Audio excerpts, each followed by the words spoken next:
This week in PlayStation, we're talking about our humanity impressions and our predictions, hopes, and dreams for next week's PlayStation Showcase. We'll have all this and more because this is PS I Love You XOXO.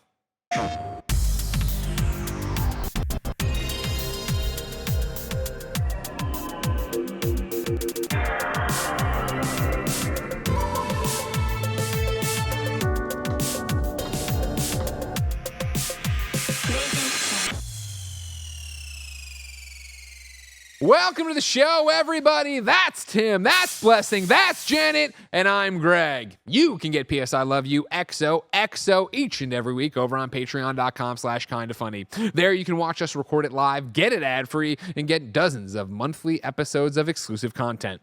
If you have no bucks to toss our way, it's no big deal. You, of course, can support us for free over on the Epic Game Store, Fortnite, Rocket League, and more with the Epic creator code KindaFunny. You can get PS I Love You XOXO for free with ads and without any of the cool bonus content on Patreon by going to youtube.com/KindaFunnyGames and podcast services around the globe each and every weekday. Nope, that's not right. That's the other. It's every week here. Every week. Every Friday, Yeah. usually. When something happens, which, we were talking about the other day about what we might have to do. He's winking a lot. It's going to happen. Cool Whoa. stuff's happening. Stuff's I happening. know what it is. I don't think I know this. No, you do. Remember how we talked about review season and how there was like and we're going to do the thing we were talking about to do the thing. Thank you to our Patreon producer, Delaney Twining. Today we're brought to you by Shady Rays. But let's start with the PSN message from you. Blessing. Greg. Janet. Greg. Tim Geddes has graced us with his presence. Can you believe it? I know. All I was it took- excited to see this on the Run of Show. All it took was, hey, we're going to finally do a PlayStation Showcase. Yep. E3's back, baby. Kind of dead, whatever. A predictions episode. My favorite type of content we ever do here at Kind of Funny. So it's the live reaction stuff. So yeah, of course I had to be here for PlayStation. Well, We've been overdue for a PlayStation Showcase, Greg. And I'm very excited to talk to this group of people, the experts, about this stuff. we'll get to it in 1 second. As you know, every PSN message comes from the audience. You can write it for free over at kindafunny.com/PSILY to be part of the show with these little percolating thought starters. And we'll start with you, Tim. Mark writes in and says, best DualShock go. I mean, I love that question. And my answer already breaks the question itself. DualSense. Yeah, I was wondering if we can throw in the DualSense. The DualSense Edge specifically. I've been playing through it the last couple months. I love this thing. It is definitely my favorite modern controller, but I think it might just be my favorite controller. Battery life could be better. Could be much, much better. But the quality of that thing, I'm a D-pad boy. Love my 2D platformers, love rhythm games. So having that nice D-pad, big fan of that. I like the placement of the analog sticks. And I know that's kind of a big thing people have issue with. But the biggest thing for me, I don't like bubble buttons on the face. So that's why the Xbox controller, not my fave. DualSense, all those things feel so good. So dang good. If I can't go DualSense, though, I mean, I literally feel like they've just gotten better with the exception of the 6-axis. Yeah, of course, the 6-axis was the miss. That was the problem right there. Here's a question I have for you, Tim, that I'll explain to the panel on top of the question we already have of best DualShock. But you talk about the battery life not being great on your DualSense Edge. What are you running out of battery playing? Because oftentimes we'll have people lob complaints at the DualSense, in general, PlayStation controllers before it about that. And I feel like I play games more than most human beings. And obviously, Ben has changed my life in terms of when I play, but I still do. And even when I was running the marathons, I felt like I wasn't killing controllers the way people online talk about killing controllers. Yeah, I mean, I feel you where I don't think, and for me, it's not as bad as some people make it out to be, at least in my experience, but compared to my Nintendo Switch Pro controller that I use all the time. Completely unfair. Yeah, but I bought a Nintendo Switch Pro controller, charged it once, motherfucker's still going. It's like, whatever, I don't need anything. And then the Xbox Elite Series 2 as well. Like both of those, like I know that I can just pick them up and they're going to work. I feel like with the DualSense, and including the Edge, which is pretty much brand new. Yeah. If I look at it and it's not charging, I'm like, uh-oh. See, I think that maybe that's the thing is that every day I put it into the dock. I play for hours and then I put it right in the dock. I don't think about it, Janet.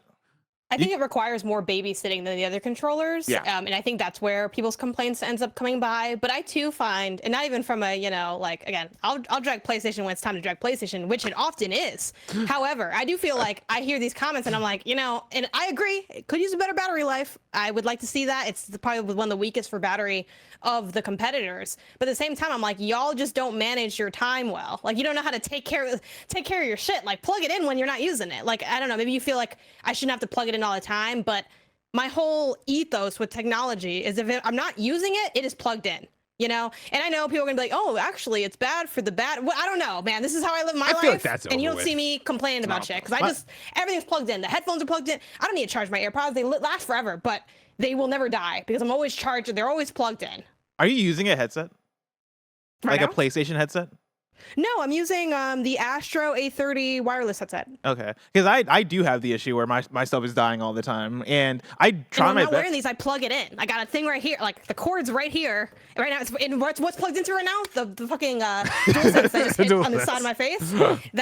It's always plugged in. And I do the thing that people in chat are saying where it's like, and I know it's like privileged to buy the fucking dock and then have a second controller, but I'm swapping them out, okay? Like And that's my thing is in my hand you're charging. I have a rotation of controllers, and I'm with Tim now, where the DualSense Edge is actually my preferred controller. It's funny how over time it's actually grown more and more on me to where now this is when I'm not holding a DualSense Edge, something feels weird.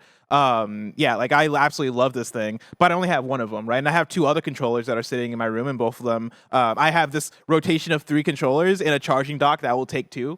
And so like there's always one controller that's not being charged, and usually it is my DualSense Edge because I'm using that the most. I know the question then comes up of, well, why don't you just plug into your PS5? And that is because usually I have my headset plugged in there. I have a Razer headset that I use usually, and so I always have something that's like not being charged because I just don't have enough ports to charge everything that I have. And I find that the controllers I have they die pretty often. Like I feel like I'm getting in 3, 4 hours, 5 hours. Maybe I'm just playing a lot of games and I'm not realizing how much time is flying by. But yeah, those it's more often than not where I'll see the thing pop up for the icon of how much battery I have left, and it's down to 1 bar or 0 bars. And I feel like I'm seeing that more often than actually a full battery. Interesting. Yeah. For me, I'm just like Janet, where I'm charging everything. So it's like I do, and then I also cycle a lot, where it's like, ooh, today I feel like the black controller. Ooh, today I feel like the blue controller. You know what? I haven't done the classic white in a while. Time to get there. So back to the question at hand from Mark. Blessing, do you DualShock is DualSense best? That's the best one. No, yeah, it's the DualSense. Or yeah, it's the DualSense for sure. And I would say go as far as with DualSense Edge. Okay, Janet. Yeah, I mean, I think it's the obvious Across the board, answer. yeah. They just literally get better each time. I guess if we want to shout out a different one or honor the question of it being DualShock, I like the PS2 controller a lot just because I used it a lot, even though it's like, so there's a nostalgia angle, and I feel like that's the one that like I fucked with from that standpoint. But I pick it up now and it's like, I mean, it's like really like light and it's older, but I have a lot of love for that one as well. But again, they're so iterative and they're so like simply iterative that it's just hard not to just say the most recent one is the best one at all times. What about you? I want to jump in there for a second, Tom, because I would say if DualSense Edge doesn't count, I would go PlayStation 2 probably, or besides PlayStation 4. Just I think because how good it felt. it feels so good, and like I loved how clicky the shoulder buttons were. The DualShock 3 didn't love the triggers. The triggers suck. Those weren't great. So I think that was kind of like a downside compared to the 2 was so. The 1 felt way too icky. Like there's something about the original DualShock that just felt like hard plastic. The PS2 controller just feels so good. And then PS3, I feel like was kind of a letdown. But then PS4 was great. Just kind of a long. I would be surprised if anybody had PS3 as their main answer because between the triggers not being great, right? My fingers always sliding off of those things when I'm playing FIFA, or always comes back to FIFA. It always comes back to FIFA, and honestly, the analog sticks as well. My fingers are sliding off that thing all the time because of the shape. That like slick curve top. Yeah, it's like why would you do that? No, I need some grip in there, and so the PS3 controller was always one that I felt like I had to deal with more than I actually loved. And then if we're going DualShock for sure, then PS4. And that is just the same thing of they got better and better. Yeah, except for the PS3. Where I have many a fond memory of the PS2 controller. That was one I remember being all about. But then of course to go wireless was so nice, with the exception that it was a 6-axis and felt like it was going to float away or break in your hand, just explode as a plastic shell. And also just shout out to the DualShock 2, that the color scheme. Sure. Like the PS2 in general is a beauty, but like the controller was like, oh yeah, that's the standard. Imagine if we had gotten the boomerang controller. Oh, God, what a different timeline we live in. Different world. For now, let's move on to topic of the show. Ladies and gentlemen, hold on to your assholes. It's finally happening. Wow. The PlayStation Showcase that we have been talking about and saying has to happen at some point is finally happening Wednesday, May 24th. We go to the PlayStation blog where Sid Schumann writes, a wealth of new games and new IP are headed to PlayStation 5 and PlayStation VR 2. It's almost time to see what's next. PlayStation Showcase broadcast live Wednesday, May 24th at 1 p.m. Pacific Time, 9 p.m. British Time. The show will run for a bit over an hour, focusing on PS5 and PSVR 2 games in development from top studios from around the world. Expect a glimpse at several new creations from PlayStation Studios, as well as spellbinding games from our third-party partners and indie creators. Finally, Janet, it is happening. What was your reaction upon hearing it? Of course, I would be on vacation during this time. that was my first reaction because I saw the date and I'm like, yeah, we're gonna be gone. I'm going to Palm Springs, which I told y'all about offline. So I might still catch it just because, you know, Isaiah is a really big PlayStation fan, even though I think he'd be like, I don't know, am I a fan or do I just have every single console ever like hung up like a freaking shrine? Yeah, he's really into PlayStation as much as maybe he doesn't want to own that badge of, I don't know, honor, shame, different perspectives, right?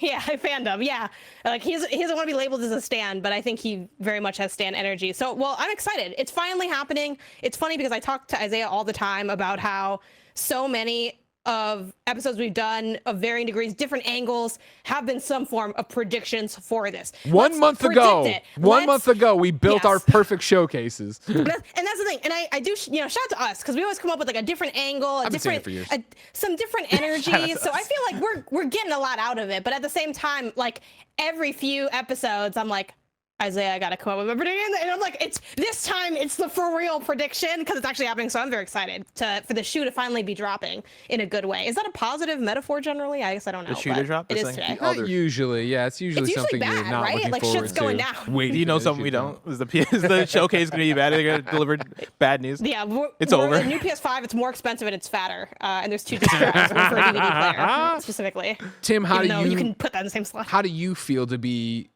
less than a week away from the PlayStation Showcase? You, of course, being the person that I don't think gets enough credit for really defining this whole phase business. Where we started talking about, you've been talking about it forever, you know, God of War was the end of the phase 1 of PlayStation 5. We don't know what phase 2 looks like in the Marvel Cinematic Universe. And I have seen that start to pick up, other people using that. Yeah, I mean, I'm so excited. I think we're going to get that. We're going to get the kickoff. I think to stick with that kind of the story there, the analog would be Kevin Feige coming out and announcing, hey, here, this is what phase 3 looks like, ending in Infinity War and Endgame, and how exciting that all is. That's where we're at now. We've already seen the buildup. We've seen all the releases of Horizon, of God of War, of the Spider-Man games, and all the announced games for PlayStation that we're still excited for, we know are imminent. Right? Like it's time to have some more question marks be added to the board and for some answers to questions that have been long running of what studios are working on. And I think that there probably has never been, or rarely has there been, a more exciting showcase to lead into because of all those things. I think the last couple PlayStation showcases with that title have all been bangers because it was the introduction of the PlayStation 5 and then hey, here's year 1 and 2 of the PlayStation 5. And now here we are. And I think that it's building off all of that momentum of getting the follow-up games from studios that had their games early on the PS5 or devs that haven't even had that moment in the sun yet. Sure. And on top of that, the third party, like PlayStation having this amazing third party lineup and partnerships with Square, with Capcom, things like that.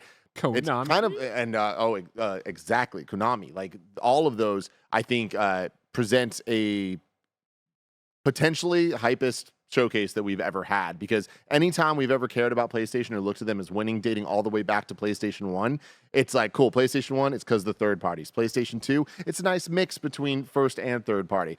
Continue that logic on. Here we're at this point where we're potentially going to get some of the biggest, bangerist first party and third party announcements in one showcase. Blessing, are you allowing yourself, because I can't contain it, are you allowing yourself and your expectations to run wild? Oh, 1,000%. Okay. Like usually, I'd like to think that I try to keep my hyperbole in check when I can, but this is me and Tim were talking about this earlier in terms of how excited we get for a PlayStation showcase versus other showcases and stuff. And for me, I don't think there is a more consistently exciting and a showcase that delivers as consistently as PlayStation Showcase. And that's speaking to the ones that we've gotten within the last few years, right? When they started actually calling this thing the modern PlayStation Showcase, dating back to 2020 with the PS5.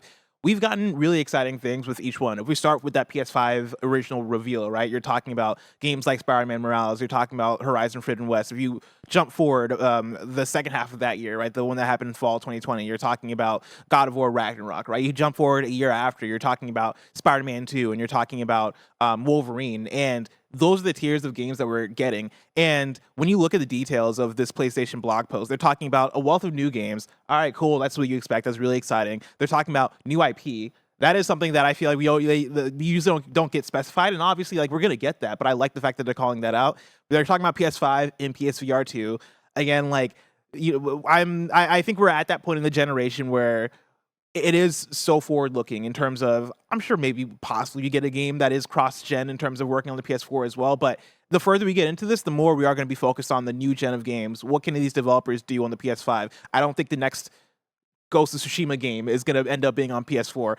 Who knows? Maybe they get wild and do it. But like, that is what I'm expecting. I'm expecting current new gen stuff. But then talking about it being over an hour. For me, that's the biggest thing. That's a long time for a PlayStation Showcase. The ones we've gotten, the last few we've gotten, have been more in the 40-minute range, which makes sense. Yeah.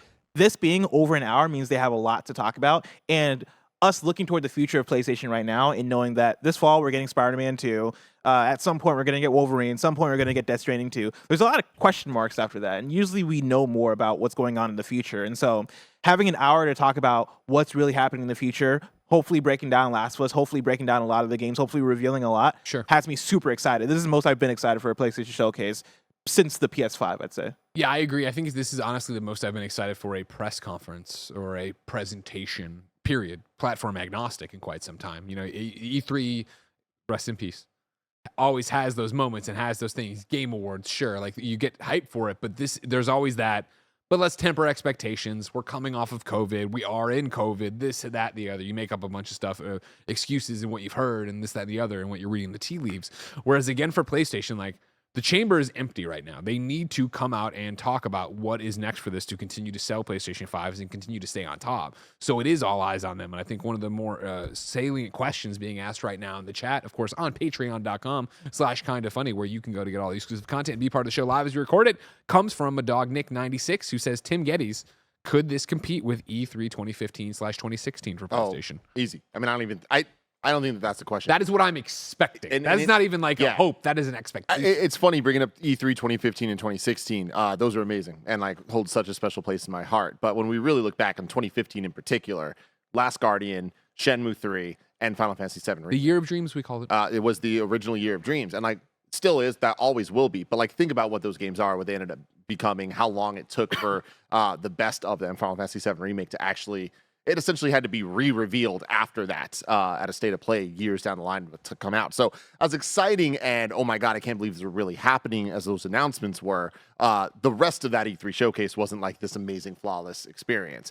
Going to 2016, that's the one. They're like, oh man, that was the God of War 2018 reveal. That was Crash Bandicoot's revival. Going through the orchestra, like I think that was live at the Shrine Auditorium from 7,000 screaming fans. It was amazing. Like that was such a special moment. But even then, I think PlayStation's just in such an elevated, leveled up spot from there, and I think they've proven that with the showcases we've seen in the PS5 era that I think are demonstrably ahead of E3 2015 and 16 in terms of amount, like the quantity of quality content with announcements, release dates, imminent future, kind of like checking every single box. One of the things I thought was interesting, you talked about cross-gen support. Do you expect to see that, Janet? For the stuff we're going to get out of this, we're talking about PlayStation 5, we're talking about PlayStation VR 2. Again, PlayStation's been good, even with the smaller ones, state of plays, that are like, hey, here, let's manage our expectations and tell you what's going to be there. For them to come out and say, hey, this is PlayStation 5 and this is PlayStation VR 2. Herman is on the record, of course, Herman Hulse, head of PlayStation Studios, back in October with Axios, saying that, no, we're not done supporting cross-gen games. There's so many PlayStation 4s out there. Do you think we're going to see the titles from Sony first party still be PlayStation 4, Janet, or is it just going to be case by case? I think it's going to be mostly PS5 with like maybe a couple case by case things. Because I think, your word is only gold for as long as you maintain it. And I think we've definitely seen instances of PlayStation being like, this is how it'll be, and then it's different. And I don't think that's necessarily, you know, on purpose. No one wants to inadvertently go against their word or make it seem like they were being misleading. But I do think we're entering that era of, you know, kind of like to what, you know, Blessing's point, everyone else's point, like PS5 is here. That's what we're on. That's where we're moving towards, you know? And I think it's it would be nice for the people that do have those platforms. Like, I get the benefit there, but at the same time, like, it's hard to imagine them having a lot of PS4 support in the wake of Horizon's DLC being PS5 only. Sure. If to just bring up the quote actually from Axios when Herman was asked the question, he says, "We certainly don't want to forget the millions of active players on PS4, and we want to ensure there are great games for them as well. We're evaluating it on a case-by-case basis," which does make me wonder, big event, big showcase, let's talk about what's next for PlayStation 5. If those are big games, if they are able to be supported on PlayStation 4. How long ago was that quote from Axios? That was from October when God of War was, October 2022 when we were still talking about Ragnarok stuff and going around there. Yeah. I mean, I'm going in with the expectation of PS5 only stuff, but I think I do think there could be one or two things in there that could have PS4. I think live service is where it gets interesting. Yeah. Right? Yeah. So you're talking about these games that are in the cloud that are running on PC or running on PlayStation 5. I'd imagine those clients you're trying to keep nimble enough that you could put on a PlayStation 4 and not lose a beat. And free to play, right? Yeah. If it's going that they're going to want, especially if it's free to play. they're going to want Let's as get that many install people to monetize as possible. Makes a lot of sense. As we've said, a month ago we did our PlayStation showcases where we built them and talked about them. Months before that, I'm sure we said what was going to happen. You've rated the PlayStation showcases before. There's been this, that, the other. You say, well, how are you going to predict something you seemingly talk about each and every week? And what we did, of course, was foist the work onto you, KindaFunny best friends. Blessing and I talked about it during Games Daily when it was finally official. We said we got to come up with a cool way to do PS I Love You predictions. It's a little bit different, right? Because historically, an E3 or Summer Games Fest prediction is show up, bring 5 different predictions. We'll go around the table. We'll tabulate them that way. But again, we've talked this to death. Metal Gear Solid 3 remake from Konami. Spider-Man 2, of course. What are we getting from Last of Us? We looked to you, and we got some responses. Mainly Nick Evans, and of course, Jake Bakes Cakes. You both wrote in with some great stuff on how we should do this, and we're going to hodgepodge it all together, including some of our own at the very end. But instead, we'll start with Nick Evans, who wrote in with his, and I say, in honor of the XCast, 3 L's. Wow. Dang. Wow. Wow. Wow. Oh, the old L-cast. They can't catch a break, can they? We're here rolling in first-party greatness. Anyways, if you want to click on the link and show Barrett, if possible, because I didn't prep you ahead of time, you can open it up. And so Nick gave this beautiful thing. Of course, Nick Evans, _op64 on Twitter, and basically said, I want you to break it down by lock, lengthy, and long shot. What that means and what we're using, of course, is the lock pick would be what is going to be there. For how long? When is it in the showcase? Lengthy pick, your classic KindaFunny prediction with multiple caveats. And then, of course, long shot, something you wouldn't expect to be there, but you want to put it out there, and we can go that way. We will start with the lock. What is going to hit, for how long, and when is it in the showcase? And since you're the guest, Timothy Geddes, let's start with you. Ooh, I love that. It's a spicy one. I love this, by the way. Thank you, Nick, for making this, because I think it is a very fun way to do the predictions. As I was prepping these, I was like, ooh, it's going to be a good conversation. My lock, mainly leading off of everything we've been saying about phase 2, wanting to create the hype of something down the line. You want those unicorn games, Bless, that we always talk about. On top of that, them saying new IP. Cory Barlog. What's he been up to? Yeah. I feel like we're going to see it. We're going to see Cory Barlog's next Sony Santa Monica project revealed. I think we'll get a teaser. I think it will be sci-fi. You know what I mean? There'll be a sci-fi influenced video game. A teaser, less than 1 minute and 30 seconds. Okay. You think that's a lock? Yeah, right. You're using lock. I'm using That's a lock. lock. You're I'm using the using lock part. lock, Not long baby. shot, the lock. Nope, I'm saying lock. My expectations for this thing are through the damn roof. And look, again, if it ends up not happening, I think something of that level will be in its place. But what do you envision that 130 being? Like teaser, cinematic game? Yeah. Like, does Corey come out and talk? How slow is the logo being shown? Does Alana Pierce come out and talk? No, I don't think people come out and talk. I think it's. I mean, he might be in a video or something, but I think it's gonna be very teasery. But yeah, less than 1 minute 30 seconds. I think it ends the show. I think it very much is like you spend the rest of the show kind of talking about that. Of course, there's Spider-Man 2 and this and this and this and all the other games you're gonna play. Here's what you're looking forward to a couple years down the line, like new IP. And I say lock for this one because of how they highlighted the new IP thing, and that could be a bunch of different stuff. But I feel Hopefully like it is, a yeah. lot of the rumors we're talking Sony about. Bend? A lot of rumors we're talking about are either remakes of things, sequels to things, or a different team working on a franchise we're familiar with. New IP, Cory Barlog, baby. So this is what I just sent Barrett in the assets channel. Your prediction here is similar to a prediction that I have down the road in the show, but I figure I should just piggyback off of it now. There has been speculation about what Cory Barlog is doing next. I have an article here from Games Radar from November 2019, so like around almost 4 years ago now, titled God of War director Cory Barlog seems to be teasing a new sci-fi project. This is Alex Savard. Well, here's an interesting one. Cory Barlog, the creative director on 2018's critically acclaimed God of War, is seemingly teasing a new project on Twitter, and fans are already wondering whether it could be God of War 5. Earlier, and I think this is before, this is technically before Ragnarok was revealed, so that's pretty funny. Earlier today, Barlog tweeted out a cryptic post on his personal Twitter account with the following message: end transmission, and then what it looks like Morse code. In addition, the famed game developer has also changed his Twitter profile picture to an image of the Voyager 1 space satellite with a header image featuring NASA's famed photo of deep space and a bio that reads, and then they again have a bunch of dots that translate to Morse code that reads as 55HSIE.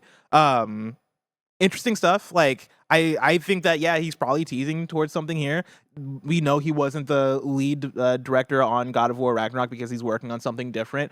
I think it's time. It's been long enough. I think Tim's prediction here makes sense. I don't know if I have it as a lock that it happens next week, but I think it's going to happen at some point. And so why not next week? Just a shout out to Jonathan Dornbush at the time, who responded with this fake headline and made it look like it was out on IGN. Kratos in space, God of War director may be teasing something out of this world. Love it. I pray and hope that's true. Because that's the thing, right? What I put here as my lock is Metal Gear Solid 3 Remake. I say 60 seconds, which I think also could be 90, but I'm saying 60 just to be there and be whatever. And I think it ends the show. So it directly conflicts with yours, right? Yeah. My thought on it is, of course, it is amazing to be us. And I include you in that, kind of funny best friend watching or listening, right? To be the people who get to just love their hobby of video games so much that you consume all this content about it and blah, blah, blah. But then the part that always sucks is that you're always, even if you're not trying, you're getting to see your presents before Christmas morning. And so it's like, as awesome and as exciting as it will be to see Metal Gear Solid 3 Remake, which I fully believe is happening. I fully believe all the rumors we've heard. Blah, blah, blah, blah. As exciting as that would be to end the show, it would also be like but we knew it was going to happen, right? So like, I'm putting it here as my lock because I need to make predictions thanks to Nick Evans.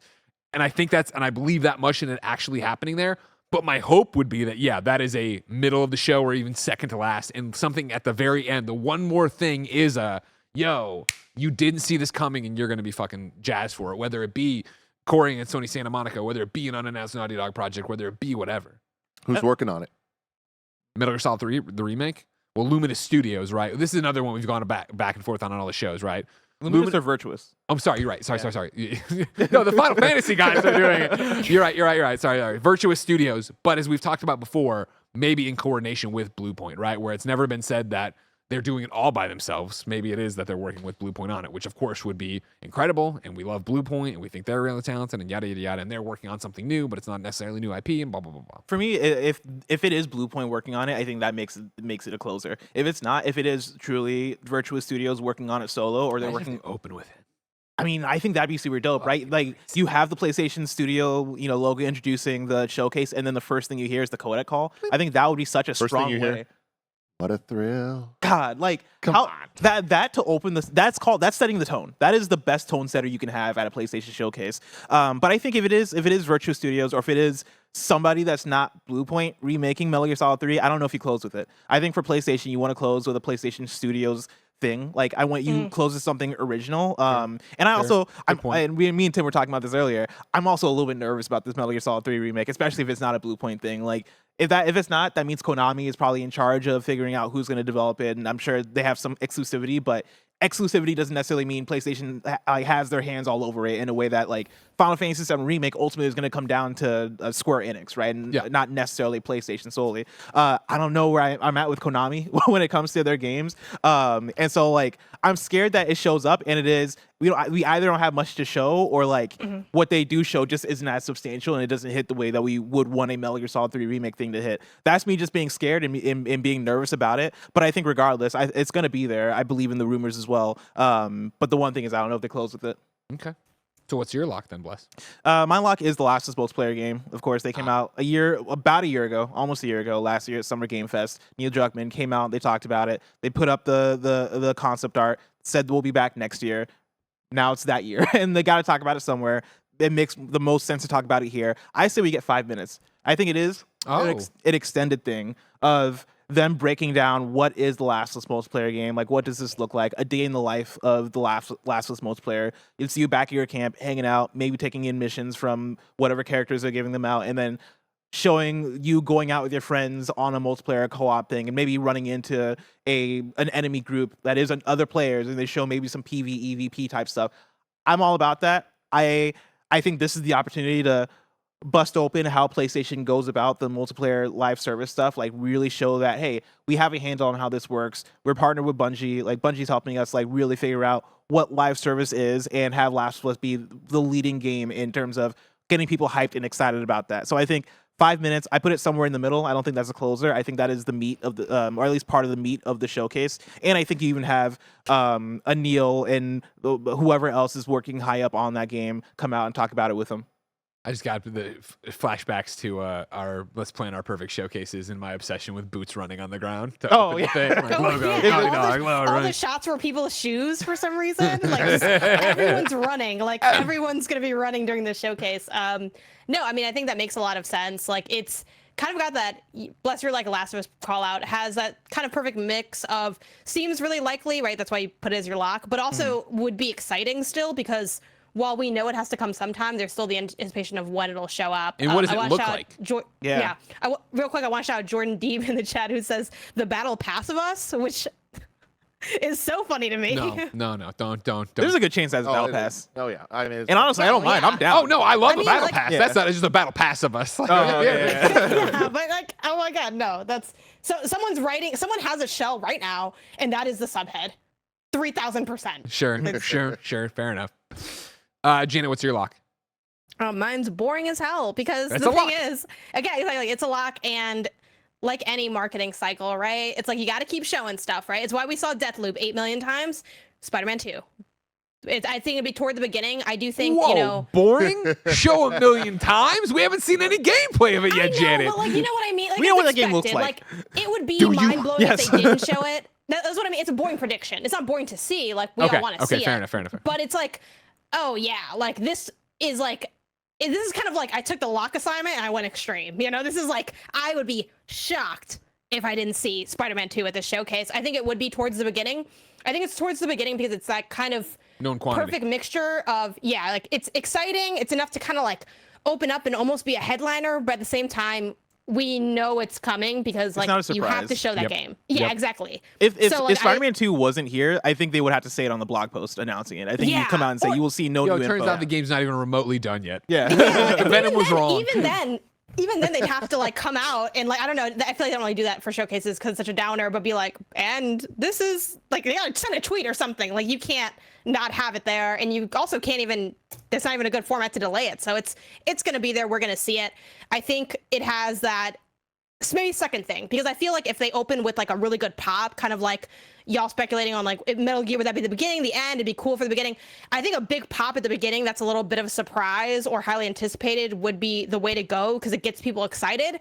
And then even if you're like, oh yeah, I expect Spider-Man 2 because of course it's going to be here, it's still cool to see. It's still a heavy hitter, and it keeps in your mind, okay, we're going, and the wheels are really turning with this showcase. So I think we see 4 to 6 minutes of gameplay similar to what they did for Miles. I want to jump off what you're saying there, Janet, because here's what I hope for, is that I hope, let's go, the countdown clock ends, we get our first PlayStation Studios logo, and I hope they open with Spider-Man 2 because they want to pop and they want to wow you. And they understand that right now, no one's betting against Spider-Man 2, but everybody's betting, oh, it's going to be great. It's going to be more Spider-Man. Like, well, it's going to be really cool. I hope that they're like, you know what? Let's run it back, run it down their throats. And like, they show it and it is just insane. It's like, it is switching between Peter and Miles. It's the symbiote ripping off of Peter and becoming like it's like this thing where we're watching like, oh my god, this is gameplay I can't believe that I was already excited for it. I knew it was going to be great. This could be amazing. This could be like what I was talking about, the thing that pushes Insomniac from that 8.59 to that 9.5. Like this is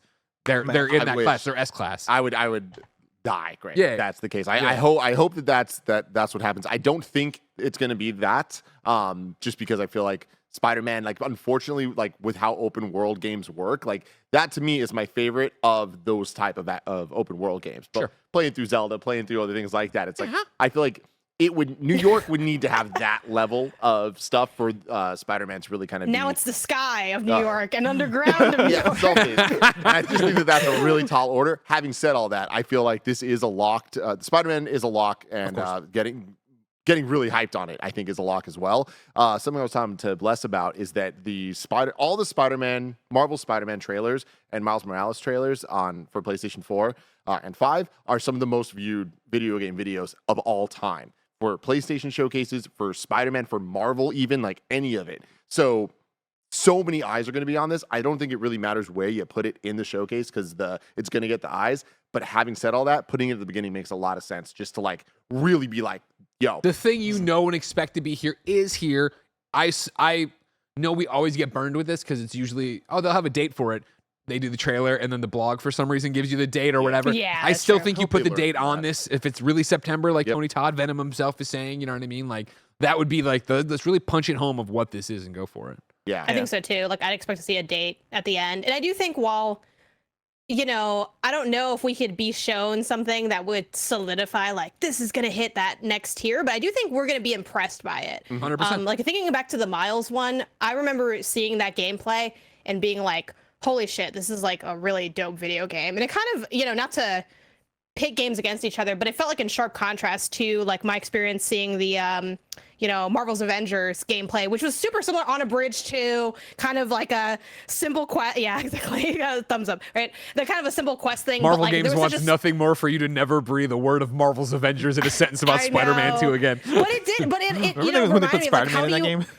I know, how do you make a simple thing pop still? And like there was such an energy, I mean, literally like the freaking mechanics of Miles is quite literally electric. And I feel like they really leaned into that in the spectacle. Like you were in it and it was exciting. So I think we're going to get like a really, really dope showing of gameplay. Will it be the back and forth switching between? I hope it is, but we'll see. One thing I'll throw out there, I think our expectations for Spider-Man are a bit not tempered, but like not as like, oh, let's go, this is the next big step. Because the last thing we got was Miles Morales, which was more of the iterative thing, right? That was but that was more of a, okay, this is Spider-Man 1.5. Like this is taking everything that we set up in 2018 and giving you more with a different flavor with Miles Morales. But they've not had the opportunity to show us what 2.0 looks like. Sure. And in the way that you're talking about, this is your opportunity to blow us away. This is your opportunity to be like, actually, no, look at this. Like, this is fantastic. For me, that reminds me of the what we got recently with Tears of the Kingdom in that trailer, where in the big story trailer, the big, launch trailer for Tears of the Kingdom, the final trailer, that was them showing us, all right, now this is what the content looks like in this game. And it was them going balls out in terms of, here's fucking like, here's all this shit. Like, here's a barrage of shit that you are not expecting. And we see that trailer and we get tears watching, live reacting to it. I think that could be the scenario for Spider-Man, where we've seen nothing, right? We've seen that cinematic trailer, and that game is supposed to come out this fall.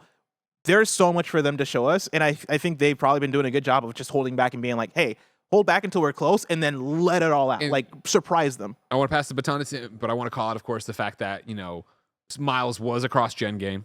Insomniac was able to really, work on the PS5 version of this and remaster to really be like, with old games, make them look great. Rift Apart, do a whole bunch of cool shit with it to see what they'll be able to do graphically and just tech-wise with this game. I think it's going to be incredible. Tim? Just a couple questions for clarification here on Spider-Man 2. How many times have we seen it? Was it 1 or 2? Because I remember we saw a little bit of the gameplay and like Venom, we heard Kraven and all that stuff. But then there was also the one where I think it was the first PS5 showcase where we saw it was started on the suit. Like I think that was Miles Morales. Yeah, you're thinking of Miles Morales. Yeah, we've seen Spider-Man 2 once, and it wasn't gameplay. It was a cinematic of Miles and Pete fighting, and then we went into the thing, and then it was Venom, and Kraven was talking over. Yeah, exactly. Okay, cool. So then, where were those placed in the showcases, if we remember? Because I remember I think it was towards the end. Spider-Man 2 because I was feel towards the end.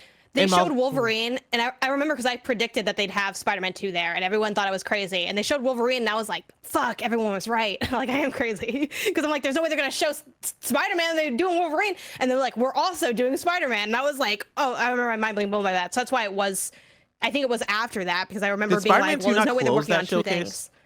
It might have. Oh, no, was that the one with being first? I remember it before Wolverine, Yeah. I thought it was that we Really? saw Spider-Man, then Wolverine popped out. Yeah, I thought Wolverine. Bear's I'm gonna watch with this Jan. stuff. I think Wolverine was before Spider-Man. And I think Spider-Man. And then do you guys hear a dog? What? Yeah, there's a dog. It's at Janet's house. That's outside my apartment. Was the Miles I'm Morales? gonna check if the door is, if the window's closed or not. This dog, I swear to God, I don't know what they do to this dog. Get your dog. Neighbors, I don't know if you're watching the show. This dog is having the worst day of its life every day. And it's always when I'm live. Please hang out with your dog. Which year was that? Do we remember? It was the last showcase.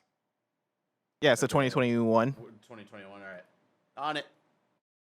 And then where was that Miles Morales one as well, Barrett? If you could find that out. Like, I know it was towards the opening, but I want to know, was it the opening? I think that was the one with the GTA 5 opening.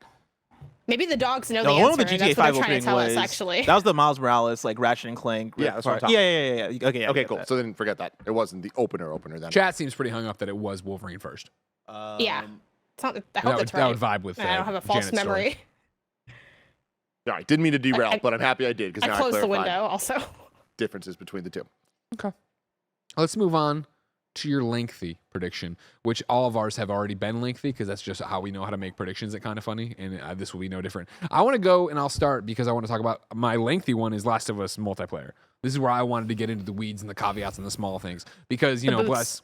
What was that? The boots, yeah. The, boots, yeah. The trailer opens with boots in the street after the logo or before whatever the first thing is, it'll be boots in the street. Sorry, really quick. Wolverine was first, then it was Thank you. Spider-Man. Spider-Man was the second to last thing because it ended God of with War. the big God of War trailer. Yeah. Got it. And then what was the next thing? Where the Miles That Morales? was it. We figured that out already. Okay, cool. Thank you. Bless, you know, you said for your lock that Last of Us would be there. I agree. It'll be there. It has to be there. You said 5 minutes. I think it's gonna be longer than that.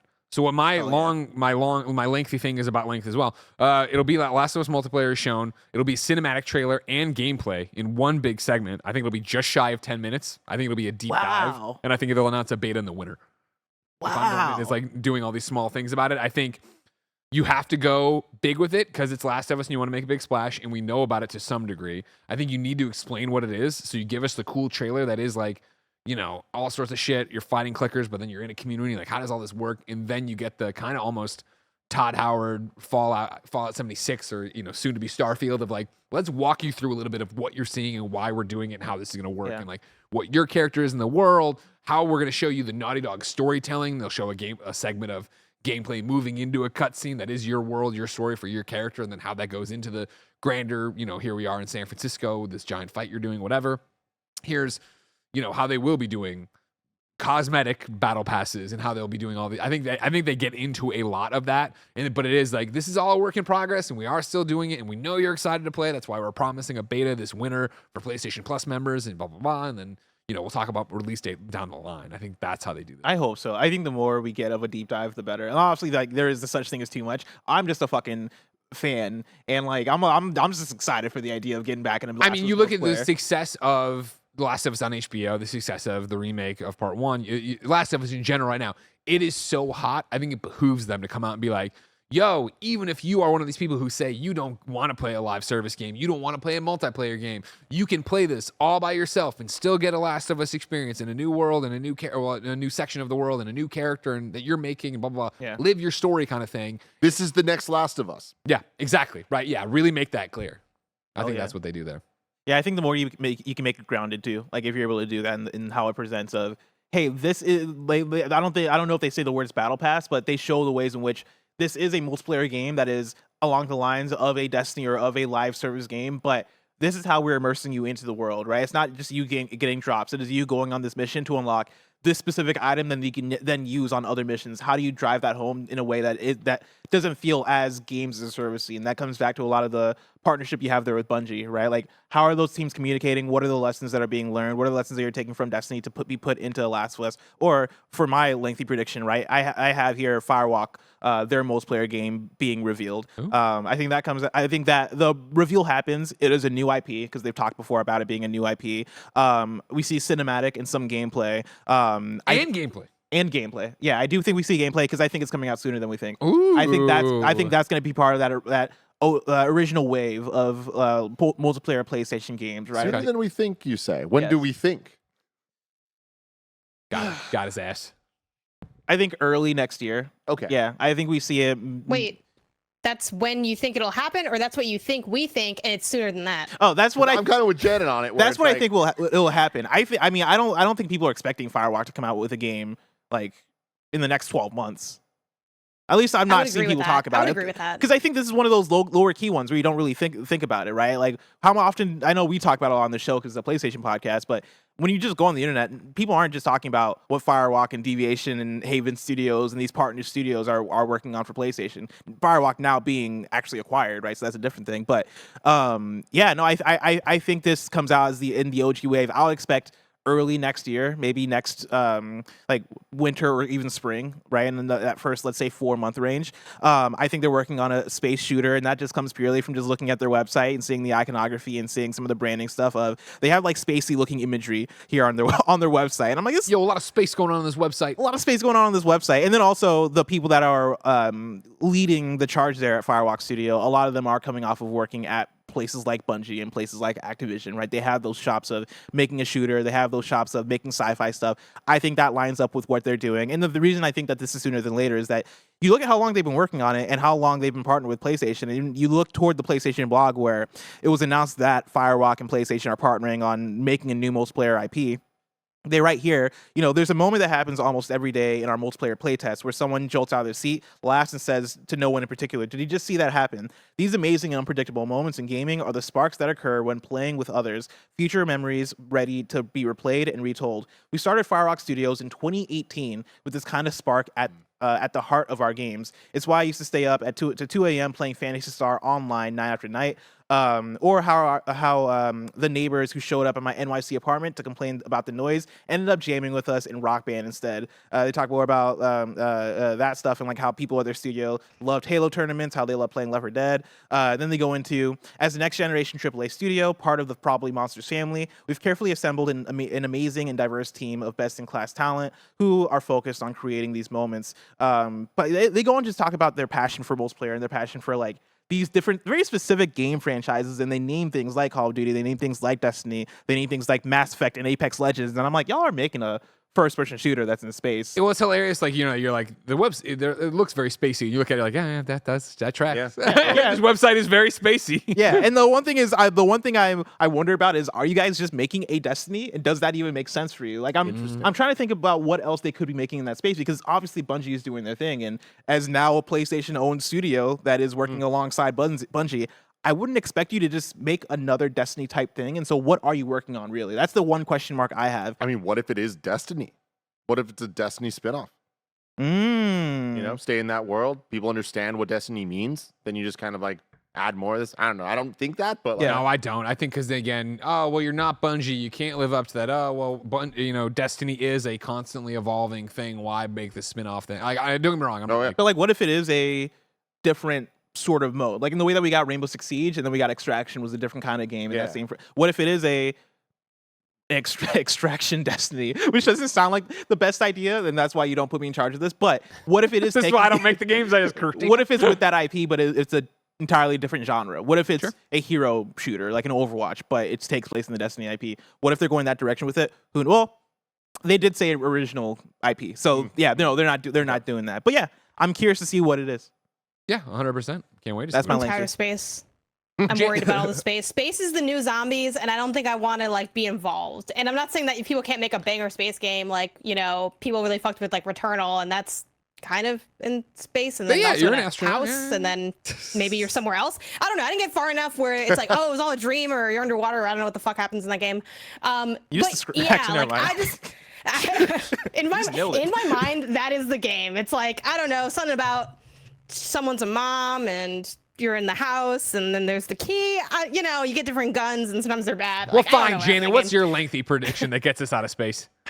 Final Fantasy VII Rebirth. So still, you know, just still nerd shit, but not in space. Or maybe it is. I didn't play Final Fantasy VII. I don't know where the fuck they go. Like, I don't know what's going on. All I know is they're like, oh man, it's going somewhere different than where it was going. And I'm like, I never knew where it was going. So I'm just here for the ride, right? Like, whatever. Put whatever in there.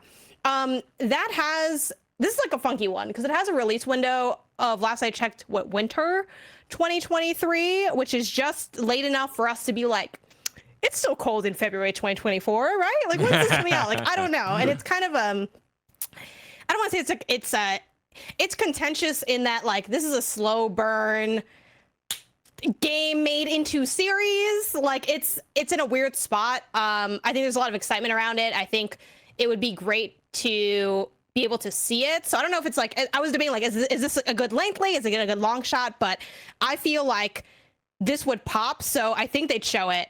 I don't know if they'd show it with like a date other than like the release window they currently have, but I feel like it feels like a good time to show more of it as we are approaching when it does come out. Whether or not that's 2023, 2024 remains to be seen, but that's what I got. 2023 is not a chance.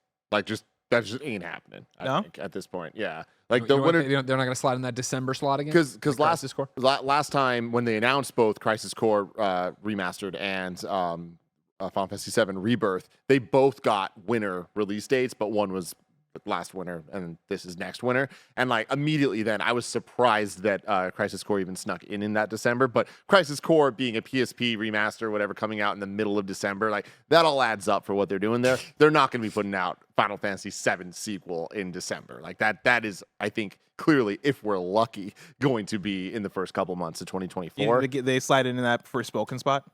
Which is January. End of January? Yeah. No, I even think that that's too early. I think that it's. When's the Tanta Forspoken DLC? Yeah, this week or next? I think that's out right now. I think Final Fantasy VII Rebirth. My gut tells me at this point that it's at April. I think it's April next year, even though that technically doesn't count as winter. I think they're technically not gonna make what they said. It can snow in some territories in April.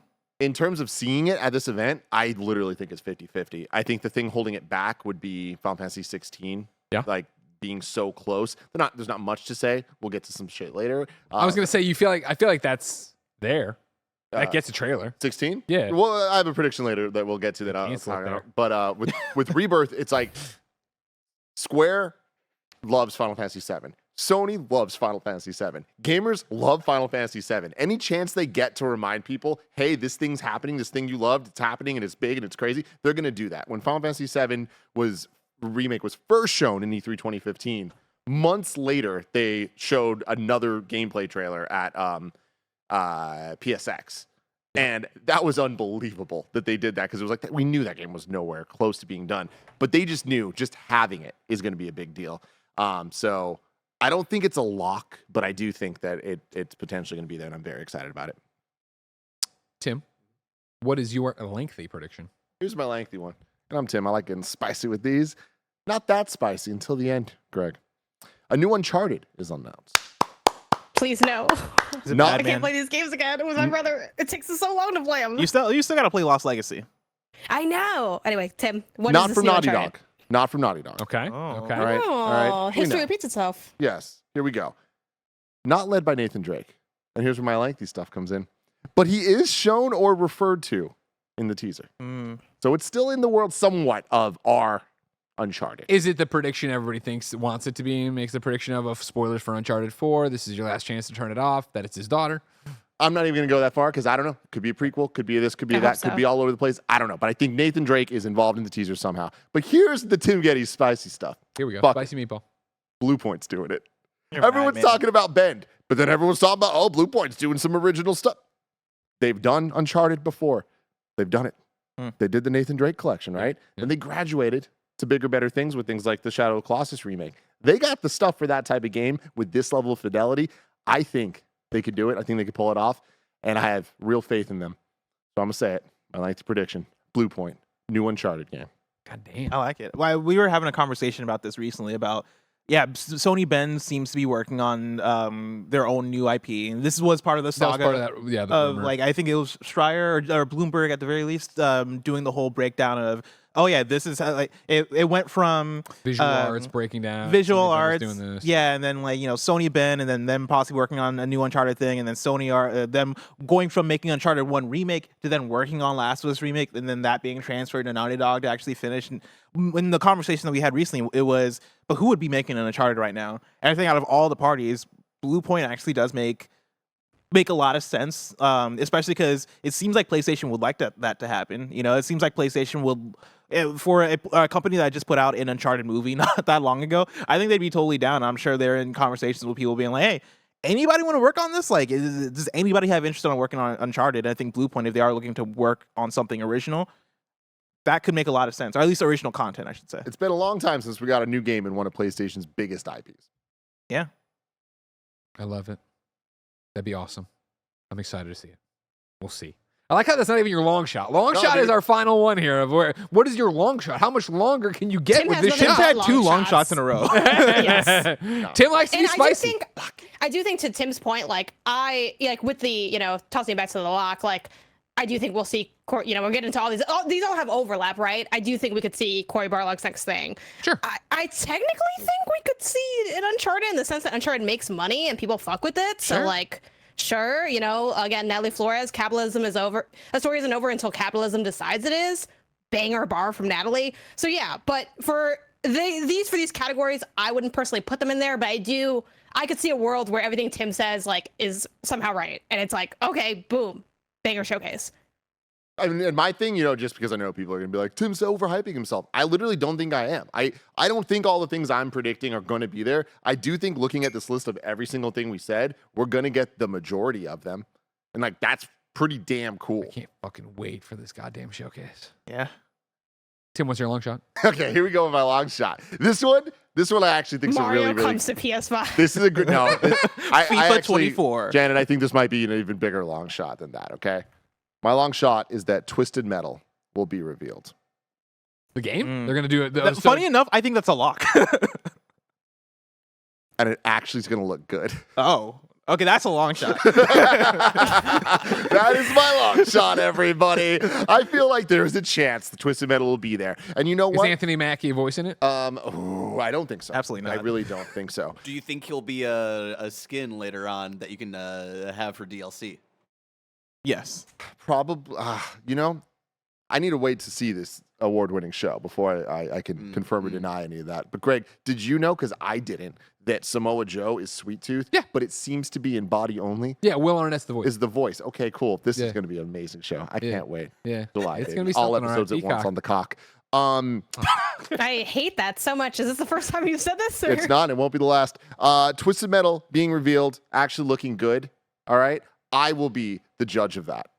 I will be the one to have to decide. Sure. Because That That seems I seems a am a little Twisted. too convenient. I uh-huh. don't know. I am a don't Twisted know Metal if fan. You should be the judge of it. Hey, but Janet, I will keep it 100, and I promise you, because when Twisted Metal 2013 was announced, I lost my mind from hype.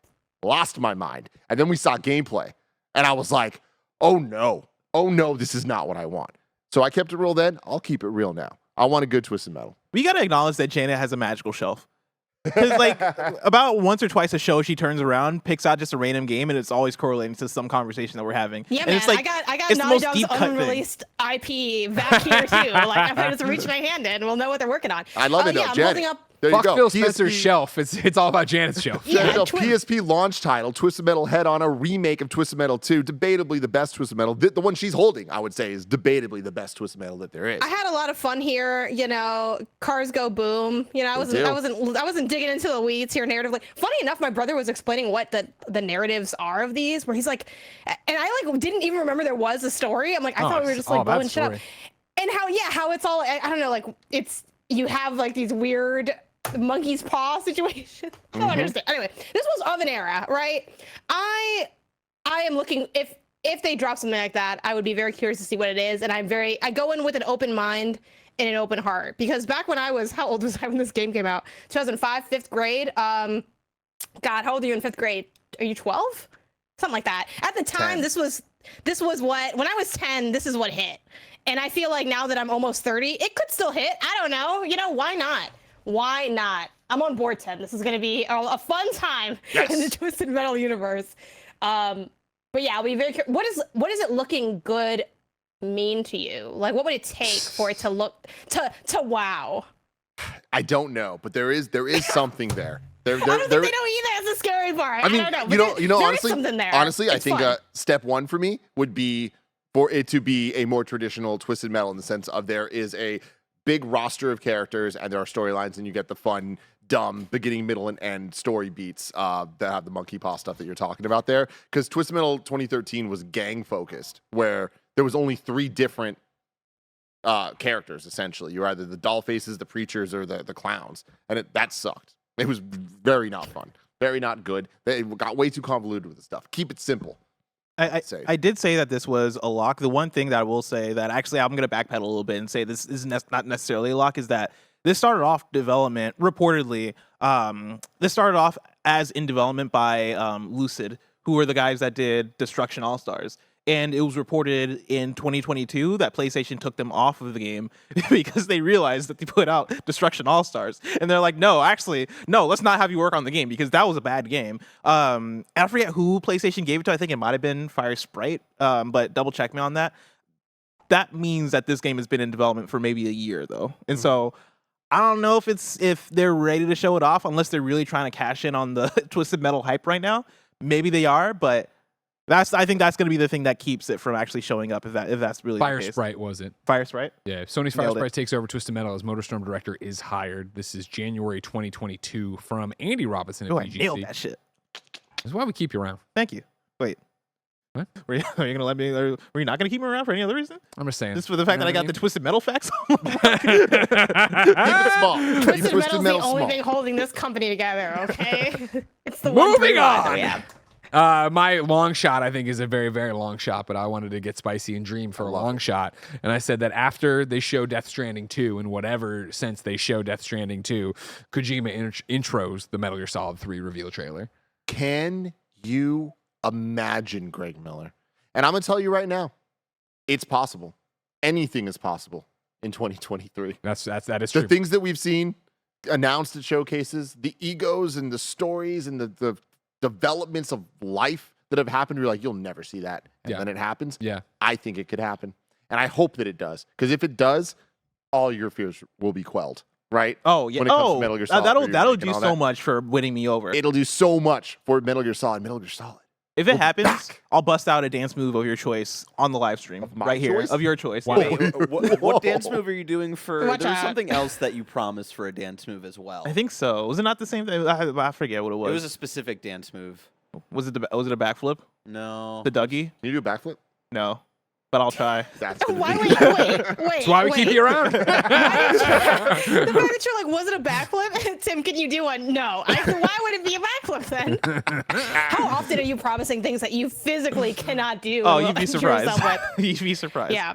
Oh my gosh. I hope and pray that would happen because that would just be so amazing and fix everything in terms of like, the little bit backflip? of Hell yeah. lingering. No, the lingering guilt of somebody else doing a Metal Gear that isn't Kojima, but we'll wait and see what's that. Janet, what's your long shot?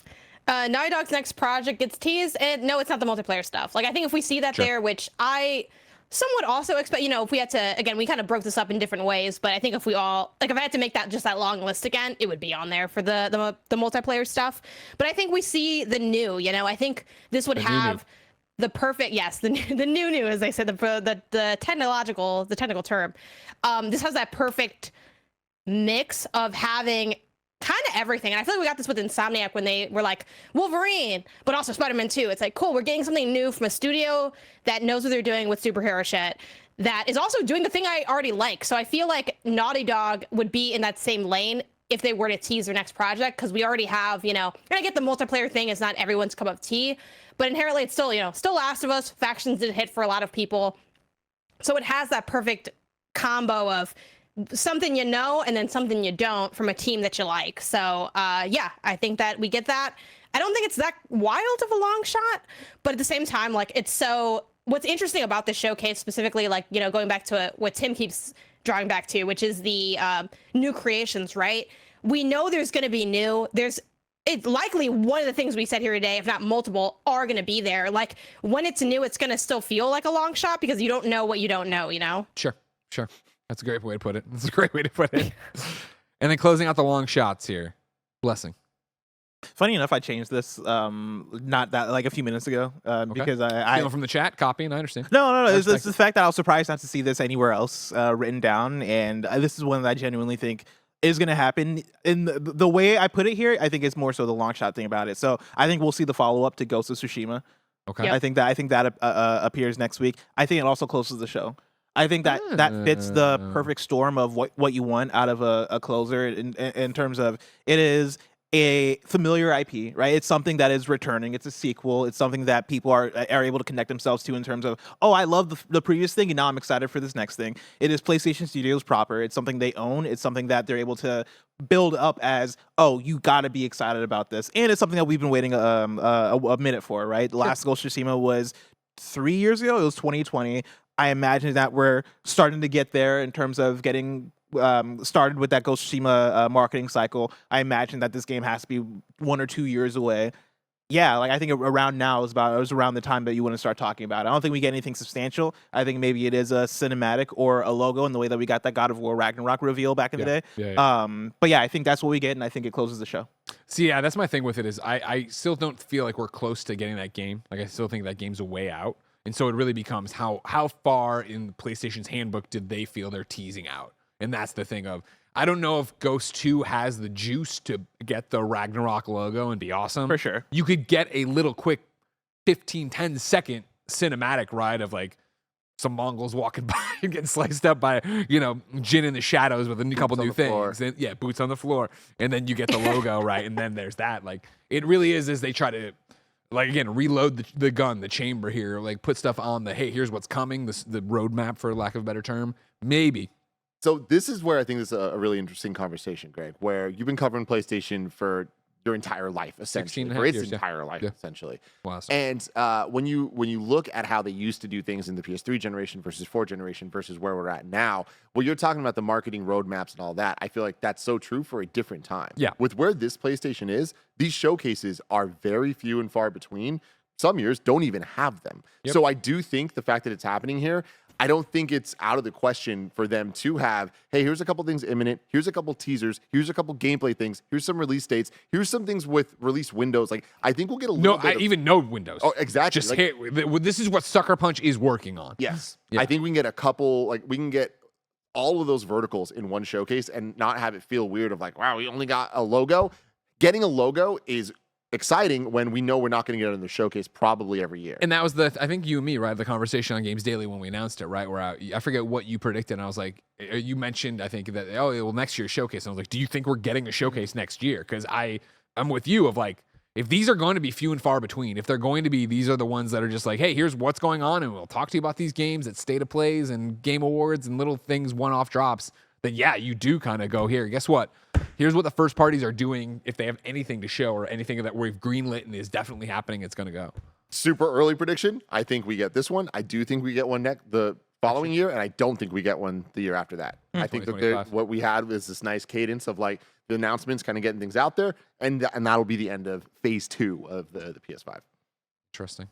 Well, hopefully, KindaFunny will never run out of phases. Thanks to your support on patreon.com/KindaFunny. Over on patreon.com/KindaFunny, you can be watching us record the show live a day before anybody else can watch, just like Tyler is, Matthew is, and my dog Nick96R. Of course, you could also get a whole bunch of exclusive shows over there, like Greg Way, Kinda Feudy, and of course, the Next Gen podcast. But most importantly, you get the show ad-free. But since you're not on patreon.com/KindaFunny, here's a word from our sponsor. Shout out to Shady Rays for sponsoring this episode. Do you want to look as cool as I look? Yes, you do. And you can. You can take on the sun with gear built to last. Our friends at Shady Rays have you covered for the warm weather ahead with premium polarized shades at an unbeatable price. Shady Rays is an independent sunglasses company that offers a world-class product that's just as good as any expensive pair that I've ever worn in my life. Every pair of sunglasses is backed by lost and broken replacements. If you lose or break your pair, even on day 1, they told us they will send you a brand new pair, no questions asked. You can wear your Shady Rays with confidence because they have your back long after you purchase. Exclusively for you listeners, Shady Rays is giving out their best deal of the season. You can go to shadyrays.com and use the code KindaFunny. You can get 50% off 2+ pairs of polarized sunglasses. You can try for yourself the shades that are rated 5 stars by over 250,000 people. Promo code KindaFunny at shadyrays.com. Drained it. All right. So for the second part of our predictions, I do want to bring this is a quick one. This is a clear your mind answer. We move on. We go to the one, the only Jake Bakes Cakes, who also put up a tweet. I was like, yo, I heard you all on Games Daily talking about how are you going to do predictions on PS I Love You. I think it'd be fun to do a whole bunch of these ones. And I said, you know what? A lot of these are fun. Pulled them out, tossed them in here, and here we go. So we're going to start with the segment we call Over, Under, or Exact. Love it. Tim. 6 minutes of Spider-Man 2. Over, under, or exact? Over. How much were you thinking of Spider-Man? Not much. Under 10, but over. Okay. Over 6? Yeah. Got it. Blessing. Under. Janet. Exact. Exact 6 minutes? Yeah, because that's what they did last time. That's why I got 6 minutes from to begin with. That's why I said 4 to 6, because I feel like it'll But be you at got or under. 6 minutes last time for Spider-Man? Of Miles, I'm almost 100% sure, because I actually looked back at the old showcase back when we made our own showcase. I looked at the old showcase, and it was 6 minutes. I'm going to say under. I think 5 is more what I think for Spider-Man 2, personally. But we'll wait and see next week, Wednesday. Of course, we'll be reacting live. I didn't say any of that. You could imagine. Twitch.tv/KindaFunnyGames. YouTube.com/KindaFunnyGames. And then, of course, PS I Love You will be your post show there. No Janet, because she'll be on a beach somewhere drinking a mojito. Next one. We're snaking back. Janet Garcia. 5 minutes of Last of Us multiplayer. That is under. Under, yes. Okay. I also, as I said, 10 minutes was my prediction. I'm going to say under as well. By the time they put the boots on the ground. Shut up with the goddamn boots. Stop it. Leave me alone. Blessing. Oh wait, I think I might have gotten this backwards. And so like if I say over, you think it's going to be more than what's being predicted. So Okay. he says 5 minutes of multiplayer. If you say over, then you're saying it's going to be 5:01 and up. okay, then I'm gonna say over. I think we get more than 5 minutes. Okay. The way I saw the gears turn, like I lost it for a second. I'm sorry. Now what's funny, of course, is that you predicted 5 minutes of Last of Us multiplayer in your lock. Oh wait, we have an exact. Oh, So sorry. that's an exact. Wait, exact. I'm gonna say exact. I'm gonna say exact. I missed the exact at first, but yes. Fair enough. Timothy? 5 minutes, man. Yeah. I'm going to say, I guess over. Yeah, I'm over as well, as I made in my prediction earlier. 30 minutes of first-party content, Timothy. Oh, that's a good one. Right? This is why you First keep Jake Bakes Cakes around. Maybe one day we replace Blessing with him if he knows anything about Twisted Metal. Get Twisted Metal knowledge together and your dance moves. But not backflips. 30 is tough because like I feel like 25 is a safe bet, but like Yeah. I'm gonna say Over an hour of stuff, right? So Yeah. it is how much first party and Yeah. how much second party or third parties? yeah. So okay. Oh, you know what? Exclusives not counting, like Square stuff. I'm going to say under. I'm gonna say we get over 30 minutes. Yeah. I think they're gonna do those multiplayer game breakdowns, right? Like if you do, let's say you do over 5 minutes of Last of Us, and then you end up talking about a Firewalk game or a Destiny game. I could see those taking up a bit more time alongside the single player stuff. And so, yeah, out of over an hour, I think you get over 30 minutes of first party. I'm pushing that way too. I say over, especially when I'm talking about 10 minutes of Last of Us multiplayer, right? I think if you're really going to get in the weeds of it, then you really start seeding it out. But Janet Garcia, what do you think? I'm also going with the over. I think it's gonna lean really heavy on first party, even if that means that we get like less items than we expected. They'll just stretch out some of those bigger pieces. I hate/love this one. 5 minutes of PlayStation VR 2. Exact. Exact. Okay. Tim? Under. Janet? I think that is under. I think we're gonna get more than 5 minutes. Wait, so that'd be over then, right? See, this is what Wait, confused me shit. because I think this is what Janet did last I time. didn't want to say. I didn't want to say anything because we just moved on from it. But the everyone sentence was would be, talking, I think you're going to get over 5 minutes. I think you're going to get under That's 5 exactly what minutes. fucked me up. So put a blank there, right, in front of whatever the time is, and then it's over under that way. Or exact. wait. See, now the gears are turning in Janet's head. I'm so sorry. Janet's going through the Wait, exact so thing I just went through. Usually it's like, are you taking the over or under? Like you say whether you're going to be Over and under the are thing more stated. and less. Synonyms. Greater than, less Yeah, so than, like the For symbols. 5 minutes of PSVR 2, I'd be taking the over because I think it's going to be more than 5. Yes? Correct. Correct. Yeah. Is that not what I said? No. No. Really? You Oh, think yeah, we're going to get more than 5 minutes of PlayStation VR? Yes. Got it. Yeah, so wait. So that's over. We're just moving on. We're just fucking moving on. All right, that's the statement you made. We're good. We're good. We understand. I'm fascinated to see what VR2 is. What I said, when we were talking about on Games Daily was, if we might have even said 5 minutes, and I'm like, I think you're gonna get maybe 5 minutes, but probably under. And I was like, I think you get maybe a couple trailers and then a montage of VR titles that are coming. Yeah. And I think the only thing that deviates and makes me, because I would say, I'll say under. I think it's going to be less than 5 minutes, right? And I think it would be, the thing that would change that is if they come out and it's like, guess what? Major IP. But they're changing the narrative. I thought you were going to say like VR modes and stuff like that. We talked about that as well, yeah. Where I think it's that like, could add up to be more than 5 minutes, but like, y'all know that doesn't count.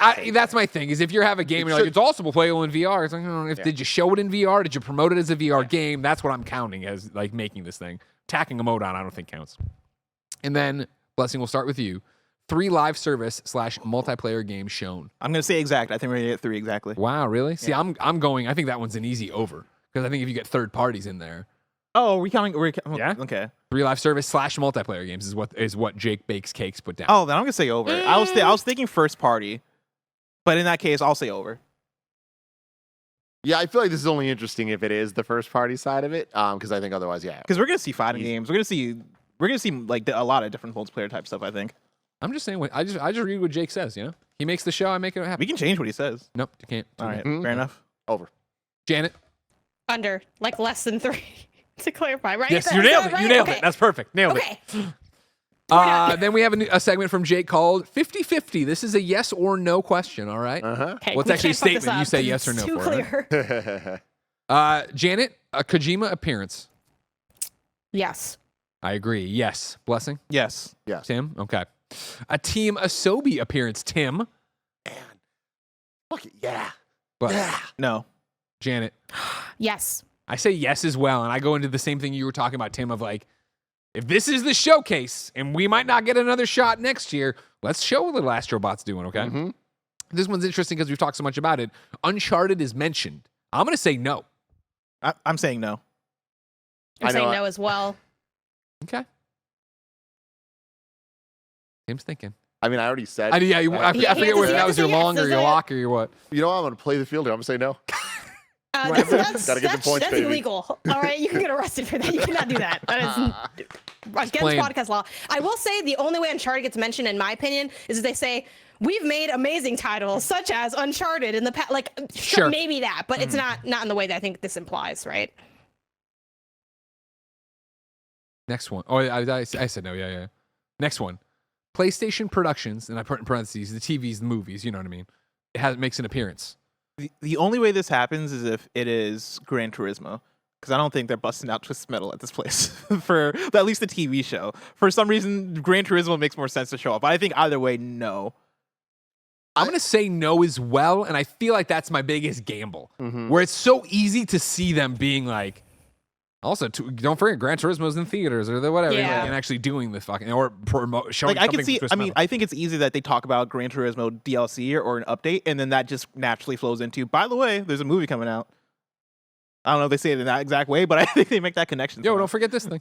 We're I think no. I think unprecedented it's going to be times. too. It's going to be too like clean cut to have like that kind of deviation. Like I could see it Studio. happening casually, but I don't. But I don't think they're going to be casual enough to like slip it in there, and I don't think they're going to want to necessarily draw attention to it. So I say no. Yeah, I think yes, but I don't think it's that big of a lock. But like I'm leaning towards yes just because of where the industry is nowadays and where PlayStation is. And in addition to Gran Turismo and Twisted Metal, there's all these anime projects that they're talking about. And like I feel like Sure. this would Gravity be a Rush. cool place to announce something like whether it's that or even potentially something like a Ghost of Tsushima anime, I think could definitely happen. I could see that coming to Netflix or some shit. Maybe a little too early for that, but also maybe not. Who the hell knows? Here's the thing that makes me want to reverse my answer. Do I have the No, ability? you locked it in. You were supposed to clear your mind. You Okay, answered. no, You that's did. fair enough. But I think it's very likely, actually, that they mentioned the Last of Us TV show that just happened. Like, Do we count that? You can buy a I guess Pedro it's an Pascal appearance. skin. Well, is it? I mean, it's technically an appearance. We're talking about I feel like future appearance stuff. needs to be news. Okay, then yeah. Then I mean, well, no, then I don't think you see. Then I don't production. fight my answer. Is Yeah. it over or under? Plus? Over. It's Spider-Man 2 opens the show. Janet, Yes. Tim, Yes. bless. Yes. I say yes as well, which negates the other one, which was Spider-Man 2 closes the Yes. show, so we don't have to worry Correct. about it. But cover your bases, Tim, and say yes to that too. You're Yeah. fine. Yeah, just- And then I have a segment here called Pure PS I Love You XOXO. What prediction haven't we covered that you want to see on the record as your own? I put for mine, a major IP is announced for PlayStation VR 2. I was one of those that I was like, I want to see PlayStation VR 2 do well. I want to see there be hype for it. I want to see there be a reason to buy it. I actually want to dip into the next segment I have and bring it up because there was one I called Pick Your Poison, where we asked you, of course, to write in to kindafunny.com/PSILY with your predictions, and I chose Cozy Bears to be mine. A new God of War game is exclusively for PlayStation VR 2. Starring Kratos at some point during the franchise's Norse era, the game will be a more cerebral experience with a strong emphasis on using the physics and magical properties of the Leviathan axe and blades of chaos to solve environmental puzzles. It'll still have combat, but much more minimal customization and RPG elements compared to those of 2018 and Ragnarok. Of course, I don't for a second believe that's happening, but I would love to see that kind of commitment and hey, you know what? Like, what can we do with the Leviathan axe and Kratos that isn't just the same gameplay you've seen before and put it into VR? Blessing, what's your pure PS I Love You XOXO? My pure prediction, and this is two predictions in one, but I only want points if both things happen. I think Tekken 8 and Stellar Blade both get dates for 2023. Ooh. Yeah. I only want predictions if both those things happen. Both those things get dates. Tekken 8, 2023. I think Tekken 8 gets. I mean, and I think later in the year it gets delayed into 2024. Okay. But I think right now, you know, the bus is left. Like I think, you know, without the knowledge of Mortal Kombat happening, I think a Tekken 8 would have been coming out in this year, right? I think by this fall. I think the fact that Mortal Kombat 1 is coming out this fall means that it gets delayed at some point, but I don't think that affects the showcase. I think it still comes out and gets announced for a date this year. Okay. Tim? You want to do Janet? Sure. Janet? Yeah. You want to save yours for last? This is Slack. Yeah. Well, Oh, I also see, too, sorry. I just slacked y'all. I gotta head out. Like, Oh, yeah, pretty no much problem. Now, if Oh, that's yeah, cool. we've been going so let me long. just So sorry. Let me just no, it's all good. Let me just do my. If I didn't have a heart out, I would totally just hang out for forever because this is awesome. But I'll do mine and then dip out. So. Yeah, Pure PS I Love You. Astrobot returns in some form. It's a little risky because we got Team Asobi appearance, and I think that sure. I don't know if they're going to be doing Astrobot again. I hope they hope do. and pray. I hope Again, they do. they have so much sauce that like I'm down for whatever they're making. But if I could order, I would be ordering some Astrobot because I love that little guy and it's so fun. So that's my prediction. And then for the one that I pulled from the community, it's funny because I was writing in this doc and Blessing was here and I was like typing right after him and like all the shit's shifting around and stuff. So, you know, I think there were so many great predictions that people wrote in on and a lot of people said the same kind of stuff. For me, I'm pulling from Dustin Wayne, who writes in and says, Resistance Remaster or Remake, but for Greggy, Infamous Remake are my long shots.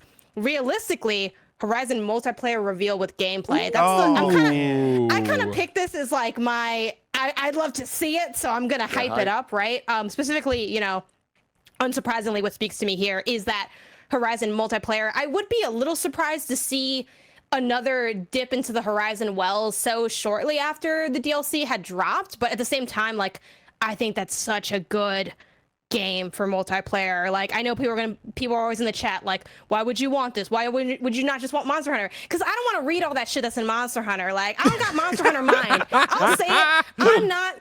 I'll even put that community on a pedestal. I'm not smart enough for what y'all are doing. I don't have the patience of taking things down for 2 hours. I want to get in there. I want to like, you know, shoot some arrows and cheese stuff with friends. I want to lay down some traps, walk away. Like I don't want the intricacies of that are not what speak to me as a player. So I do think that this has that energy without the complexity in a way that's going to be good for a sector of the audience. So that's the one I pull from.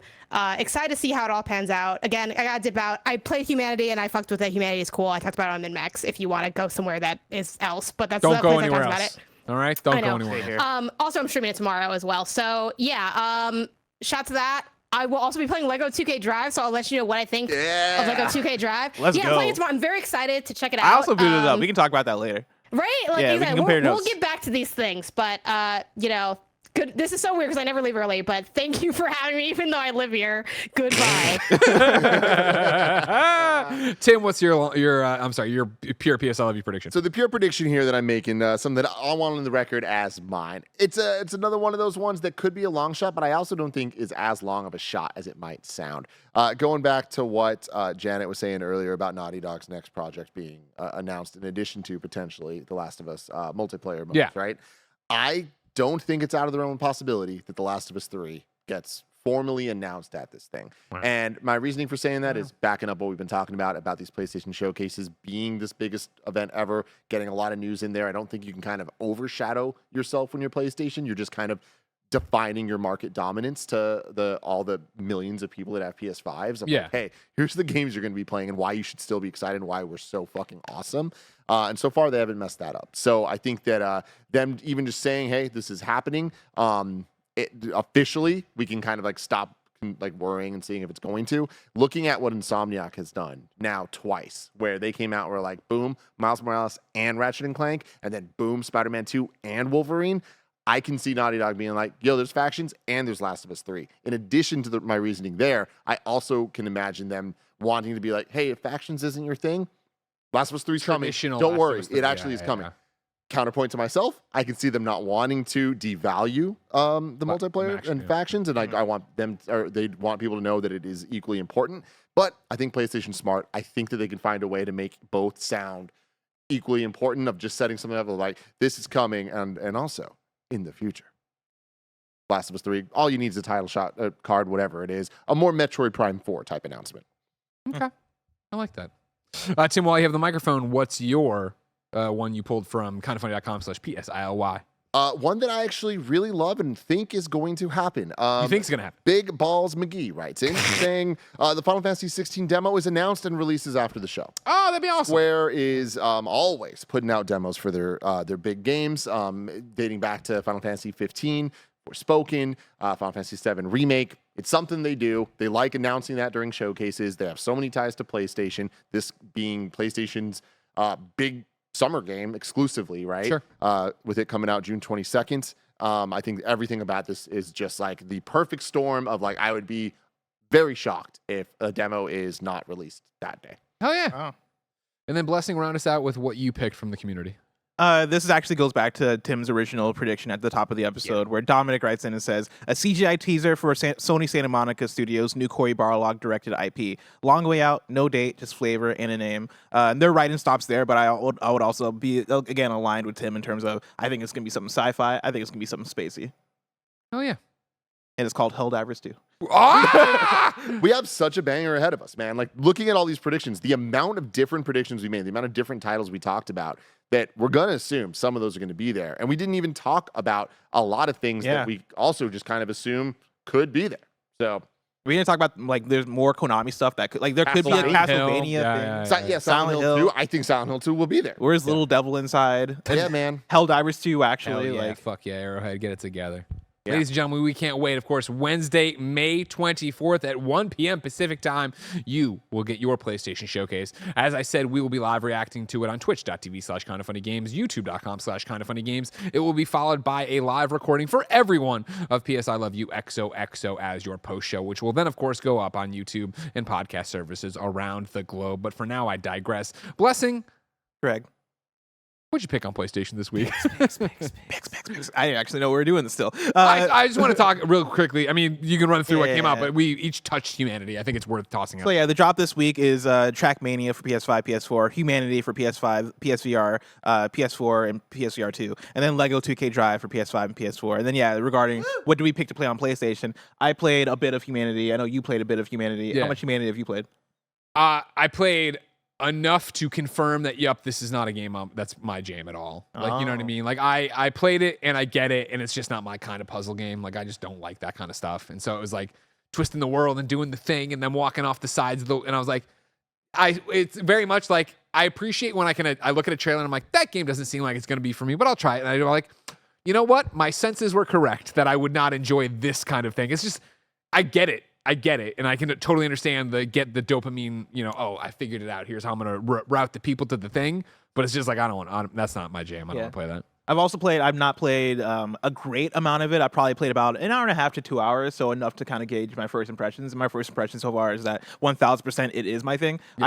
I'm enjoying it a lot. I think the idea of it is it's super simple, but also super smart at the same time. It's basically a Lemmings type game where you are commanding large groups of people to follow directions in order to get them to the shining door at the end of the level. And each different level is a different kind of puzzle box where it is, all right, I need to tell people to turn left here, then turn right here, and then you'll jump here. Yeah, and then as you play, you unlock additional commands, which are jump or long jump or float, and the list goes on in terms of different things you can command them to do in order to get from one part of the level to a different part of the level. And different because of the way the levels are designed, there are different textured like boxes that you can like do things with, where a side of a thing might have a certain texture, which means you can climb up on it. And so you point people there, have them climb up this wall, have them walk towards this gold guy that you want to collect to get the full points for the level. And like, I really like that method of thinking. It is very simple, but I think the thing that actually really does elevate it is the fact that this is an enhanced game, which means that that's the studio that did Tetris Effect, that's the studio that did Res Infinite. They know how to elevate the aesthetic. They know how to elevate the vibes, the music, how a game looks, how a game speaks to you in terms of the feel and everything, right? It feels like an experience as much as it feels like a puzzle game. I played a little bit of it in PlayStation VR 2. Yeah. And it was really cool. Like, it actually came through. It's funny because I did not know what to expect in VR, because that's not a thing they've really displayed in trailers and stuff, because that's such a hard thing to market. But it really is you looking down at these puzzle boxes and you're seeing these people fly around, and I played it in non-VR, so I just played it on a TV screen. Yeah, it's the same game, but it just takes on a different perspective, and it's way more immersive in VR. And there was a moment where I'm doing a level and I'm coordinating the troops of people, and I have 3 different lines of people going on, and I command one line to like jump across the level this way, the other line to jump across the level the opposite way, and then one line like jump in between them, right? And so I have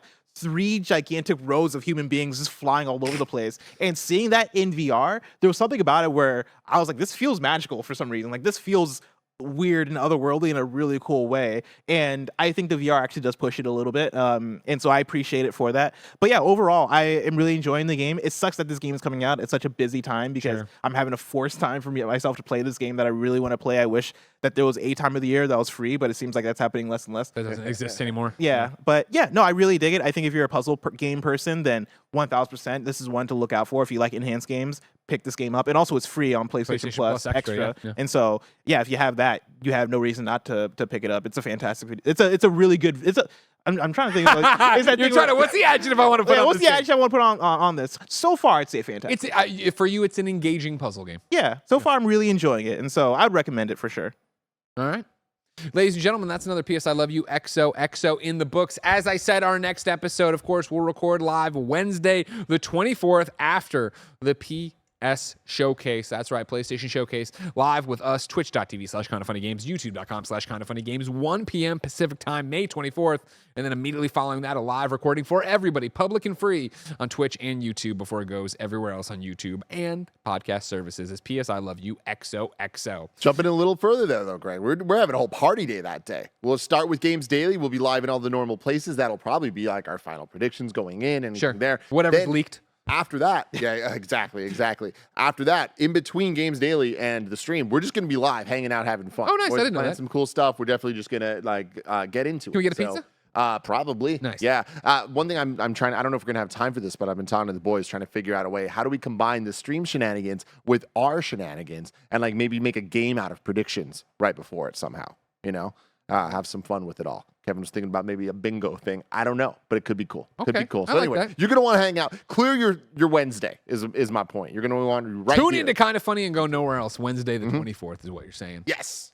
Ladies and gentlemen, Of course, this has been PS I Love You XOXO. Remember, you can support us on patreon.com/kindafunny. Get a whole bunch of bonus content. Of course, you can always write in for free at kindafunny.com/PSILY. And of course, you can get the show with ads on youtube.com/kindafunnygames and podcast services around the globe.